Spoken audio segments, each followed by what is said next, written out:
3 కోట్ల రూపాయలు ఇన్వెస్ట్మెంట్ చేసి ఇక్కడ ఈ ఆలయాన్ని అయితే నిర్మించారు.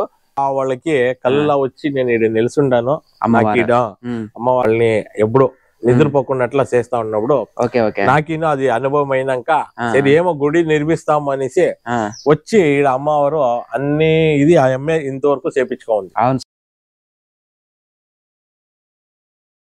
Hi friends, welcome back to our channel. Friends, ఈ రోజు మనం వచ్చేసి సిరివరం లేపాక్షి శ్రీ సత్యసాయి జిల్లా ఆంధ్రప్రదేశ్ లో ఉన్నాము. ఇక్కడ వచ్చేసి శ్రీ శక్తి అన్నపూర్ణేశ్వరి దేవాలయము. ఈ ఆలయానికి అయితే మంచి చరిత్ర ఉంది. ఒకే ఒక పర్సన్ రమేష్ అనే అతను ఈ ఆలయాన్ని మొత్తాన్ని నిర్మించినది. అతను వచ్చేసి బెంగళూరు యలంక.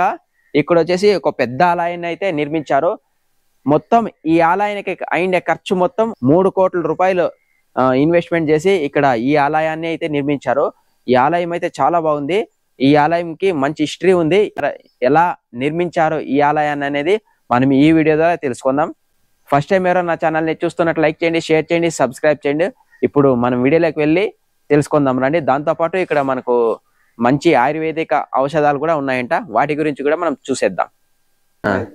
ఫ్రెండ్స్, చెప్పాను కదా, ఈ అన్నగారే ఈ ఆలయం మొత్తం 2006లో ఇక్కడ నిర్మించినారు. అన్న ఈ ఆలయం గురించి మొత్తం అంతా ఎక్స్ప్లెయిన్ చేస్తారు. చెప్పండి స్వామి, మీ పేరు? నా పేరు రమేష్ అనేసి. ఎప్పుడు నిర్మించినది ఈ ఆలయము? ఇది 2006లో 6వ ఇస్వీలో నవంబర్ 2006 ఇస్వీలో నేల కొనుకనే 2015 నవంబర్ 24వ తారీఖు 2015. ఆల్మోస్ట్ 9 ఇయర్స్ అయిపోయింది. 9 ఇయర్స్ అయిపోయింది. ఇంకేం 10 ఇయర్స్ కంప్లీట్ అవుతా ఉంది. ఈ సలి నవంబర్ 15వ తారీఖు వార్షికోత్సవం ఉంది. మళ్ళీ గుడి విశేషం ఏమంటే అమ్మవారు స్వయంగా వచ్చి నిలిచుండేది. స్వయంగా వచ్చి అమ్మవారే నిలిచుండేది. ఇంకొకటి విశేషం ఏమంటే ప్రత్యేక ఈ స్థలంలో ప్రతి అమావాస్య నాడు ప్రత్యంగిరి హోమం జరుగుతుంది. మరియు గోపురంలో లలితా సహస్రనామము రాసి భక్తాదులంతా దాంట్లో పెట్టి పూజలు జరుగుతా ఉంటుంది. అది తీసేస్తాము. 1 ఇయర్ వరకు ఉండి అనేసి ఇడుచుండాము. ఇది స్వామి, ఇది ఈ ఆలయం నిర్మించడానికి మీకు కారణము ఇది ఏదో కళలోకి వచ్చి ఇది మా యొక్క వాళ్ళకి కళ్ళలో వచ్చి నేను ఇక్కడ నిలుచుండాను, అమ్మవారు నేను అన్నపూర్ణేశ్వరిగా నిలుచుండాను, నాకు ఇక్కడ ఏమైనా ఒక స్థలం చెయ్యి అనేసి వాళ్ళకి చాలా ఒక తర ఫీలింగ్ తర వచ్చి వాళ్ళని ఎప్పుడు నిద్రపోకుండా అట్లా చేస్తా ఉన్నప్పుడు నాకేనో అది అనుభవం అయినాక సరే ఏమో గుడి నిర్మిస్తాము అనేసి వచ్చి ఈడ అమ్మవారు అన్ని ఇది ఆ అమ్మాయి ఇంతవరకు చేపించుకోండి. అవును స్వామి, ఇది ఇంత అడవి ప్రాంతంలో ఊరికి దూరంగా, తర్వాత ఈ హిందూపురం మండలం అనకు గాని ఇక్కడ లేపాక్షి మండలానికి గాని చాలా దూరంగా వచ్చి ఇక్కడే మీరు అంత దూరం నుంచి ఇక్కడికి వచ్చి ఈ ఆలయం నిర్మించడం అంటే గ్రేట్, చాలా గ్రేట్ అని చెప్పొచ్చు. ఆ అమ్మవారి కృప ఉంది కాబట్టి మీరు ఇక్కడ అమ్మవారి కృప ఉంది. ప్రతి ఒక్కరికి వచ్చిన వాళ్ళు భక్తాదులు వాళ్ళే చెప్తారు వాళ్ళ అనుభవాలని.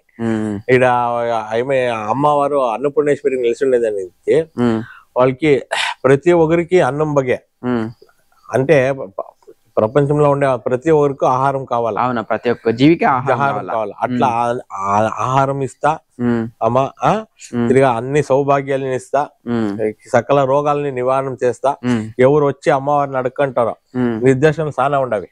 వాళ్ళ కాయలాలు ఎన్నో ఏండ్ల నుంచి మాకు వాస్ కాలేదు అంటేనో ఆ అమ్మ వాస్ చేపిస్తా ఉంది. ఏ రోగం ఉన్నా కూడా ఈ ఆలయానికి వచ్చేసి అమ్మవారిని దర్శనం చేసుకుంటే ప్రతి ఒక్క రోగము తగ్గిపోతుంది. ఆ అమావాస్యలో ఎండు మిరకాయలు హోమం చేసేదాని నుంచి వాళ్ళు హోమంలో కూర్చునేదాన్ని ప్రతి నెల అమావాస్యకి హోమం కూడా చేస్తారు. వాళ్ళ ఉండే నెగిటివ్ ఎనర్జీస్ వాళ్ళ మనసులా కానీ వాళ్ళ చుట్టూ ప్రాంతాలలో కానీ వాళ్ళ ఇండ్లలో కానీ ఇవన్నీ తొలగిపోయి ఒక మనిషికి ప్రశాంతత, అష్టైశ్వర్యాలు అంటే ఏమి సుఖ సంతోషాలన్నీ కలిగి ఉండాలి. అన్ని ఆ అమ్మ కలిగిస్తుంది. ఇది గుడి యొక్క ప్రత్యేకత. అమ్మవారే స్వయంగా వచ్చి నిలిచుండేది. మేము వచ్చి నిర్మించున్నామతో అమ్మవారు లోపల కూర్చున్నప్పుడు ఆయమ్మగా స్వయంగా వచ్చి కూర్చోండేది. అందుకే సార్ మీరు చెప్తున్నారు కదా, ఈ విద్రాసత్రంకి వచ్చింటే ఇక్కడ అవును అక్కడ మ్యారేజ్ చూసుకొని ఇక్కడ లేపాక్షికి వచ్చినప్పుడు నేను కూడా ఇలాంటి ఆలయం నిర్మించాలని మనసులోకి అమ్మవారు కల్పించినారు కాబట్టి మీరు అప్పటి నుండి ప్రయత్నించి ఒక 10 సంవత్సరాలు పోరాడినారు కాబట్టి ఇంత పెద్ద ఆలయం అయితే ఇక్కడ నిర్మించగలిగినారు. అంత అమ్మవారి దయదిందా. ఇక్కడ ఏమేమి దేవుళ్ళు ఉన్నారు అందరూ చూపిస్తారా? ఎవరెవరు ఉన్నారు? ప్రధానంగా అమ్మవారు నిలుచుండారు రాండా. ఓకే, అమ్మవారి విగ్రహం చాలా బాగుంది స్వామి. అమ్మవారు అన్నపూర్ణేశ్వరిగా, శక్తి అన్నపూర్ణేశ్వరిగా నిలుస్తుంది. ఓకే, ఎవరు స్వామి ఈ విగ్రహాన్ని తయారు చేసిండేది? ఇది తమిళనాడులో ఉండేవాళ్ళే అంత తమిళనాడు వాళ్ళే. ఇక్కడ అమ్మవారి ఉత్సవం విగ్రహము ఇదే. మళ్ళీ అక్కడ వినాయకుడు, సుబ్రహ్మణ్య మొదల ప్రధానంగా రావాలంటే వినాయకుడే ఆలయంలోకి ఎంట్రీ కావాలంటేనే వాడు సర్వ విఘ్న నివారణుడు కదా. ప్రధానంగా వాడు ఆలయం కట్టించుకునే కూర్చో ఉండారు అందరూ. ఓకే ఓకే ఓకే, వినాయకుని దేవాలయం.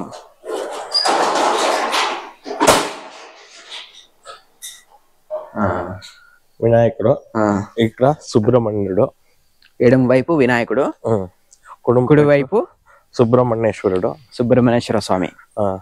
ಅಲ್ಲೇ ಅಶೋಕ ಸ್ವಲ್ಪ ಹಂಗೆ ಅಲ್ಲೇ ನಿಂತ್ಕೋ ಸೈಡ್. ಪರವಾಗಿಲ್ಲ.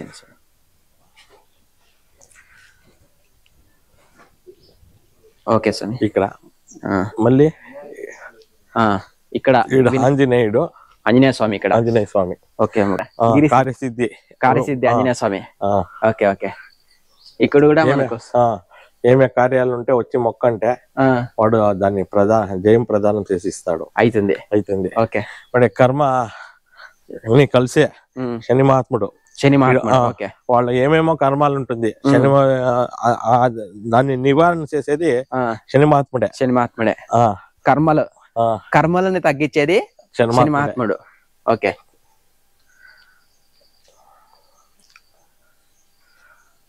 ఇంకేమున్నాయి స్వామి? ఇంకా అక్కడ ప్రత్యంగిర దేవి ఉంది. ఓకే ఓకే, పదండి చూద్దాం. ప్రత్యంగిర దేవి. ఓకే ఓకే, ప్రత్యంగిర దేవి అమ్మవారు. ఇక్కడేం స్వామి ఏదో ఔషధాలు కూడా పెట్టినారు. కొన్ని గుడి నుంచే ఆయుర్వేదిక్ సంబంధ పెట్టింది. ఓకే, ఔషధాలు కూడా ఇక్కడ ఇస్తాము. ఓకే, ఇది ప్రత్యంగిరా దేవి అమ్మవారు. ఈడ హోమంలో చెప్పండి. ప్రతి అమావాస్య నాడు హోమం జరుగుతుంది. ఓకే, పొద్దున్నే ఒక 9 గంటలకి ప్రారంభమైతుంది. 12 గంటల వరకు జరుగుతా ఉంటుంది. హోమంలో ఎండు మిరకాయలు విశేషంగా అమ్మవారికి నైవేద్యం ఇస్తాము. ఎండు మిరకాయలు, మిరియాలు, జీలకర్ర, ఎండు శొంఠి, ఉప్పు చదువుతారు. ఎండు మిరకాయలు వేస్తారు కదా, అదే మీరు వచ్చి కూర్చుంటే దాని అనుభవం నేను చెప్పొచ్చు. మేము ఎక్స్ప్రెస్ చేస్తాను అంటే వాళ్ళకి అనుభవం అయినప్పుడు దానికి మీకు అర్థమైతుంది. మీరు ఒక మూట ఎండు మిరకాయలు వేస్తేనాడా ఒక చూరు ఘాటు కానీ ఏమి కానీ వచ్చేలే. అమ్మమ్మ నైవేద్యం తీసుకునే దానికి తల్లి మాకి యావ ఘాటు ఇక్కడికి ఎవరికి ఒకరికి తగిలేలే. అంత అమ్మవారి మహిమే. అమ్మవారు వెళ్ళిపోయినాక ఒక మిరకాయ మీరు వేస్తే ఈ ఉండేవాళ్ళు ఎవరు ఉండేలే. ఓకే ఓకే, అంతా ఇది పరీక్షలు చేస్తారు మా భక్తాదులు. అంతా అయినాక 3 గంటలు 4 గంటలు వచ్చేసి లేకపోతే అప్పుడే ఒక అర్ధగంట మిడ్స్కొని 2-3 సేవలు చేసి ఉండారు. ఇప్పుడు చూస్తాం అనేసి అప్పుడు ఇక్కడ ఎవరు ఉండేకెయ్యలే. ఓకే ఓకే, ఇది మిరపకాయలు మామూలుగా మనం ఇంట్లోనే కారం పొడి తయారు చేసుకుని వేయించుకుంటే ఉండేకెయ్యలే. ఒక చూరు ఘాటు వచ్చేలే.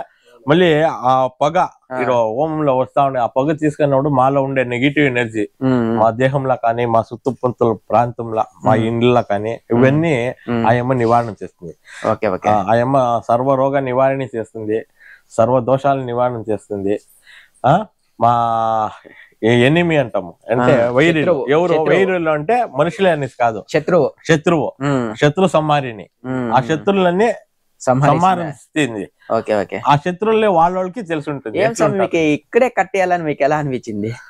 నాకు ఇక్కడే కట్టేయాలంటే నేను యావత్తు కలకండ్లే ఏమి కండ్లే అంత అమ్మవారే చేపించుకో ఉండేది. అంతే, అమ్మవారు ఎలా చెప్తే అలా మేము ఊరికే అమ్మవారు దావ చూపించినట్లు ఊరికి పోతా ఉన్నాం అంతే. ఆ అమ్మే అన్ని విద్యలు నేర్పిస్తా ఉంది. అందరికి వచ్చిన వాళ్ళకి ఏమేమి సౌలత్ కావాలో అన్ని కల్పిస్తా ఉంది. ఇప్పుడు కాయల విషయం వస్తేనే ఆ అమ్మే ఆడ దావ చూపిస్తుంది. మీరు ఎప్పుడు అందుబాటులో ఉంటారు స్వామి? ఇప్పుడు అందుబాటులో ఉంటాం మేము ఇక్కడ. Okay okay. వస్తే ఏడ పోయేలే, పూజలు అంతా చేసుకోవచ్చు. మేము పూజలు చేసిస్తాము.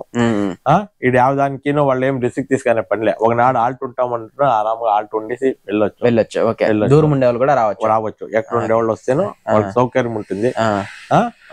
ఎప్పుడునో వస్తే ఫుడ్కి ఎంత ఏమి యోచన చేసే పని ఉండేలే. నెమ్మదిగా ఉన్నాడు 2 నాళ్ళు ఉండి పోవచ్చు. అంతా అమ్మ దయ ఏంటి అంతా కలుగుతా ఉంది. ఓకే ఓకే, థ్యాంక్ యూ స్వామి. ఇంకా అక్కడ నవగ్రహాలు ఓకే, ఈ పక్కన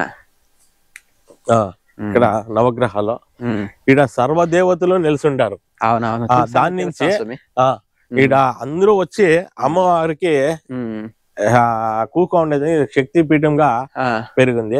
మళ్ళీ ఇక్కడ అమ్మవారి గుడిలోనూ శ్రీచక్రాలని ప్రతిష్టాపన చేసి ఉన్నాము. దానికి శ్రీచక్రధారిణి అంట అమ్మవారిని పిలుస్తాము. దానికి అమ్మ ఉత్తు అన్నపూర్ణగే కూక ఉండలే. అమ్మ అంటే అన్ని సకల అన్ని. ఆ రీతి శక్తి అన్నపూర్ణేశ్వరి రూపంలో ఎవరికి ఏం కావాలో అది ఇచ్చేకే ఆ అమ్మ కూక ఉంది. ఎప్పుడు టైమింగ్స్ దీనికి గుడి టైమింగ్ 7 గంటల నుంచి రాత్రి 7 గంటల వరకు ఎప్పుడు తెరిచి ఉంటుంది. ఎప్పుడు ఓపెన్ లో ఉంటుంది, ఎప్పుడైనా వచ్చి పూజ చేసుకుని. మధ్యాహ్నము 1 గంట నుంచి 4 గంటల వరకు మహామంగళారతి చేసేలే దర్శనం ఉంటుంది. ఇంక వేరే టైంలో అన్ని పూజలు జరుగుతా ఉంటాయి. చాలా ప్రశాంతంగా ఉంది స్వామి. ఈ ప్లేస్ కూడా చాలా బాగుంది. సుబ్రహ్మణ్య చాలా ప్రశాంతంగా ఉంది. చాలా ప్రశాంతంగా ఉంటుంది. వచ్చిన వాళ్ళకి పోయే మనసు వచ్చేలే. ఓకే, హిందూపూర్ నుంచి గౌరీబిందు నుంచి ఎక్కువ బెంగళూరు నుంచి అంతా వస్తా ఉంటారు. వచ్చిన వాళ్ళు ఒకసారి వాళ్ళే వచ్చి వాళ్ళ అనుభవాలను చెప్పిపోతారు ఇక్కడ. ఓకే ఓకే, అమ్మవారిని దర్శనం చేసుకోండి ఈ విధంగా జరిగింది అనేసి వాళ్ళే. హిందూపురంలో ఒకరికి 15 ఏళ్ళ నుంచి భోజనం చేసి ఉండలే. అంటే తింటే వాళ్ళకి ఏమో ఒక రోగం, బాత్రూమ్ పోవాలనేది అంతా ఉండంట. వాళ్ళు వచ్చి వాళ్ళే ఇక్కడ మొక్కన్నాక వాళ్ళు 2 months లా ఒక పూజ చూపిస్తే అమ్మవారిని వచ్చి దర్శనం చేసుకొని పూజ చేసుకొని పోండి అమ్మవారి పైన ఏంటంట. వాళ్ళకి ఆ 15 ఏళ్ళ నుంచి ఉండింది కాయలా వెళ్ళిపోయి ఇప్పుడు ఆరాంగా భోజనం చేస్తా ఉన్నారు. అంతా అమ్మవారి మహిమ. ఇట్లా చాలా నిర్దేశాలు ఉండదు. అది భక్తాదులతో మీరు వింటే మీకు ఇంకా ఎక్కువ వస్తాం లేండి స్వామి. ఎప్పుడైనా ఈ అమావాస్య రోజున పూజలు హోమాలు జరుగుతాయి కదా, ఒక పొద్దున్నే ఒక 8 గంటలకంతా వచ్చేయండి. అప్పుడు కూడా ఒకసారి భక్తులతో మీరు ఇచ్చేసినప్పుడు మీకు ఇంకా ఈజీగా దొరుకుతుంది. ఇప్పుడు అక్కడ హిందూపురంలో రియల్ ఎస్టేట్ చంద్రన్న అనేసి వాళ్ళు అమ్మవారికి భక్తులు అయిపోయినారు ఫుల్ గా. వాళ్ళ అనుభవాలే వాళ్ళకి అమ్మవారు చూపించిన దావికి మేము ఈడే నిలిచాలని అలా అనేసి వచ్చి ఈడే కట్టుకుంటాం. అవునవునవును, అంత అమ్మవారి మంది ఏముంది మంది ఏమి లే. Thank you Swamy.